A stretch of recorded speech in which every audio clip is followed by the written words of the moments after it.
What's up, true believers? It's 8 o'clock in the morning. It is the 12th day of April 2022. It is 54 degrees and a little chilly here at Site B, and we have our first look at the upcoming Marvel Multiverse role-playing game playtest. The playtest, of course, was pre-purchased on Amazon about a year ago. They started announcing it. We're actually going to see it shipped supposedly on the 19th or 20th. I, of course, ordered it, so I expect to get the playtest.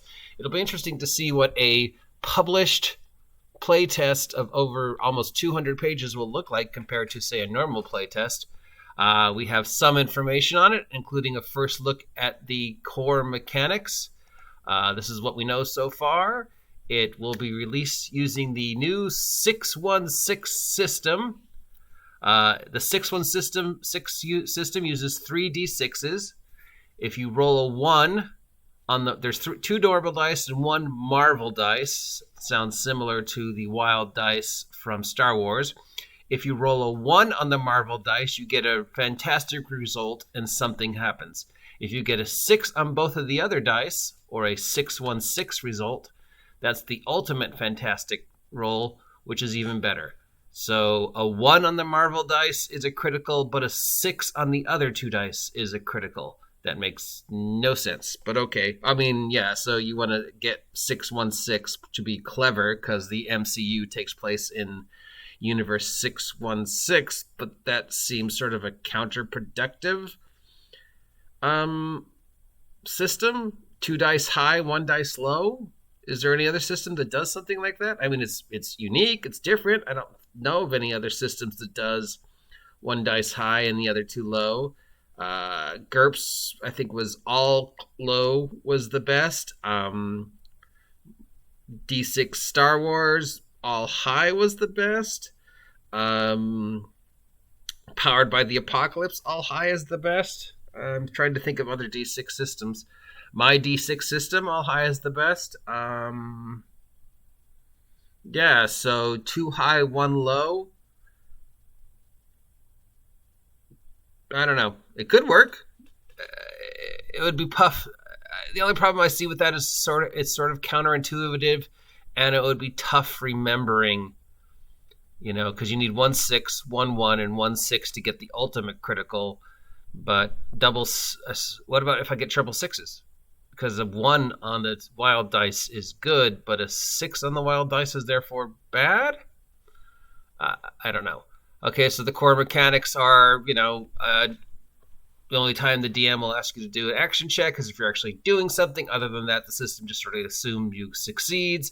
Like if you need to walk to the store and shop, then he's not going to make you roll, or she's not going to make you roll. But if you get in a fight, then you're going to be rolling the action dice, which are the 3d6, 1 dice being the Marvel dice and the other 2 dice being normal. Of course, that means that there's going to be special dice that you have to buy with the Marvel logo on it for extra money, or you could just use normal 3d6 and have one being a different color, which is, of course, the one I'd recommend, because you probably already have d6s in multiple colors, and why should you have to buy extra dice if you don't need one, other than if you really want a dice with the Marvel logo on it.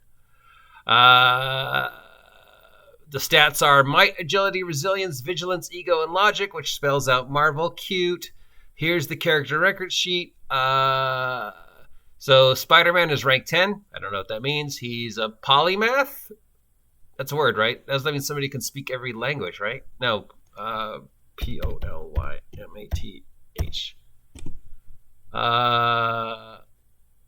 He is a person of wide-ranging knowledge or learning. So I guess, is that one of the archetypes in the game? It does say that there are stats and then archetypes such as striker or blaster, and the archetype combines with the abilities to give bigger attack rolls. Here's a quick look at Spider-Man. For reference, normal human stats are between -4 and +4. So we have Spider-Man with a might of 7, a modifier of +12, which gives him a defense of 23. He also has a health of 80 and a focus of 90. We don't know what any of that means. Looks like you get traits and powers. The traits look like feats almost, I guess. Is this point-based? I hope it's not point-based. He's got an agility of 7, which gives him a modifier of plus 14 and a defense of 25. So I guess your attacks are made against the stats, and those are the defenses for the stats. So I got to roll over a 23 to hit your might, I guess, or your might provides you with a 23 defense, like a 23 saving throw. I don't know. Resilience. So we got numbers, but then we have modifiers. And then you have the defense.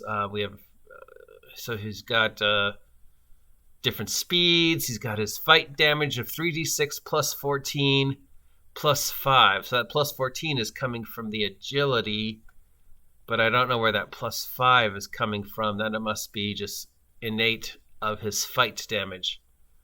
And his spider powers are Jump 1, Mighty 1, Spider Dodge, Spider Sense, Spider Strike, Wall Crawling, Web Casting, Web Gliding, Web Grabbing, Web Slinging, and Web Trapping. And his utility is Wisecracker, so I don't know if these are purchased, like if they're randomly generated. I hope it's not point-based. I really hope it's not point-based, because that would just sort of go against everything that was about Marvel that was fun. I would be horribly disappointed if it went point-based as opposed to just the randomness and then the build off the randomness that the original Marvel system had.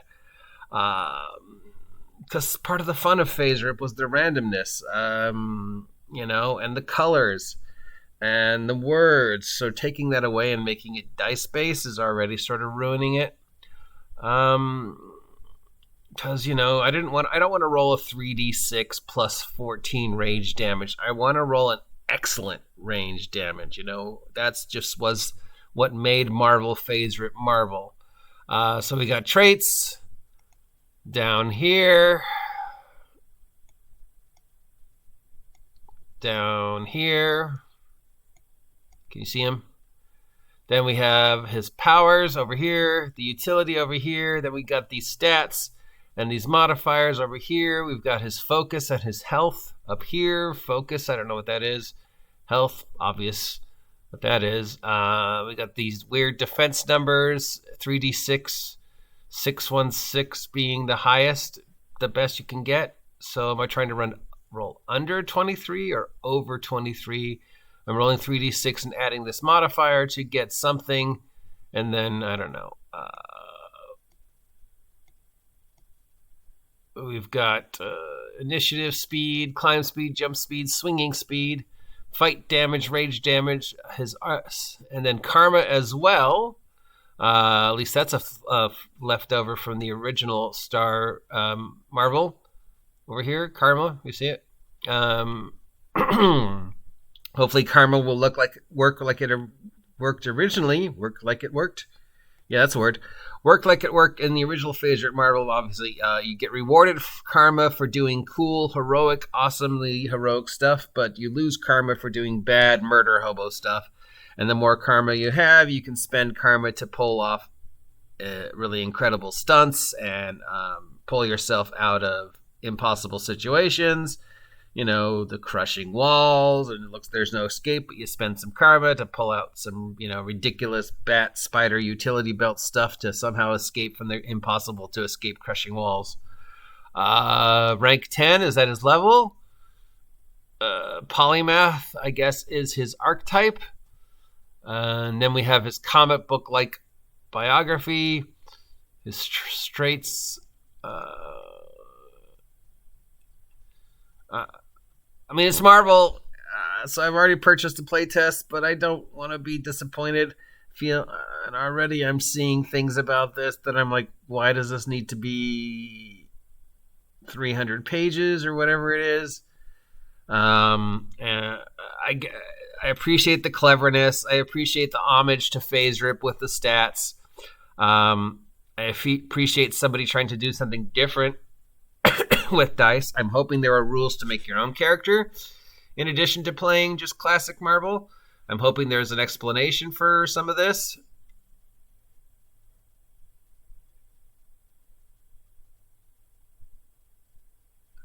It looks like a simplified version of Champions.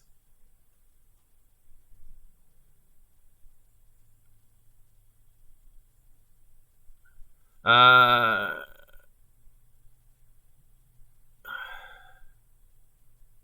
does it feels too crunchy for the intended target audience. I don't know. God, I don't be a point-based system. Don't be a point-based system. Either be a archetype, based system with like just build it, no points. Be random. God, I'm already disappointed that you didn't keep the words and went for numbers instead. God, I don't want to be disappointed. I have such high hopes for somebody finally just recapturing the glory and joy and simple stupidity and random wonderfulness that was FASERIP. I mean, that I consider FASERIP one of, if not the best superhero role-playing games ever made. I mean, it's a tough tie between that and V&V for just getting it right and getting the feel of Marvel comics right. That is just such a high bar, and I'm probably overblowing it. I'm sure FASERIP is not as great as I make it out to be. And I have personal connections to FASERIP that other people just be like, well, FASERIP Marvel was dumb. So, yeah, I don't know. I'm hoping this is good. I really am. I mean, at least I'll be able to playtest it and be part of the playtest because I paid for the playtest, which is sort of weird. Anyways, let me know what you think. Are you excited about the upcoming Marvel playtest? Did you purchase it like I did on Amazon ahead of time? Do you care? Do you think like, oh no, just stop trying, you're never going to get it right? No system really captures Marvel or DC. Maybe this will be like the old days. Remember, a lot of people thought that the DCU role-playing game did Marvel better than Marvel, and the Marvel role-playing game did DC better than DC. So a lot of people were like, no, make the Marvel characters in DC and make the DC characters in Marvel, because somehow it actually ended up working better that way. There was a small population of the gaming crowd that thought that. I don't really remember if it was actually true. I played both DC and Marvel. Obviously, I preferred Marvel, but I played Champions. I played Heroes Unlimited, which I also rate in my top 5. I don't know. I'm cautiously optimistic that they will get it right and they understand that in order to make a Marvel Universe role-playing game, you gotta be a little ridiculous because, it's Marvel. Marvel is sort of, very approachable because the characters are all very human, but there also is sort of that innate level of silliness in the Marvel Universe that you just sort of have to embrace. That comic books are kind of wonderful, amazing storytelling. The mythology of America is comic books, but they're also kind of silly. And you got to embrace that silliness to really capture the joy of Spider-Man and Marvel. So I'm hoping this guy will do it. Anyways, let me know what you think. I blabbed about this for 13 minutes. I think that's long enough. Hopefully we'll have something else to talk about today. If you appreciate this content, let me know. Subscribe, support. Have a great day. I'll talk to you soon. And until then, Spider-Man, you're a menace.